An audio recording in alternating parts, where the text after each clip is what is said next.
বাস এতটুকুন কথাই বলেছেন।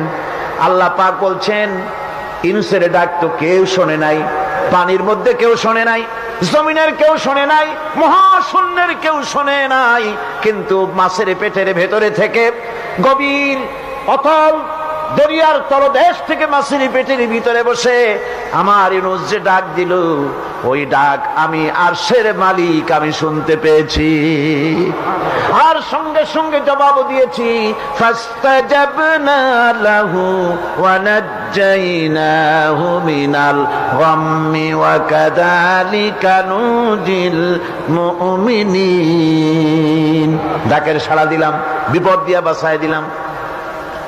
শুধু ইউনূসের নাম আল্লাহ পাক এ জায়গায় আবার ওয়াদা করলেন, দুনিয়ার যত মুমিন বান্দা আছে তারা যদি কখনো বিপদে পড়ে যায় আর আমারে যদি ডাকে, আমি এইরকম করে বিপদ থেকে বাঁচাইয়া দেব।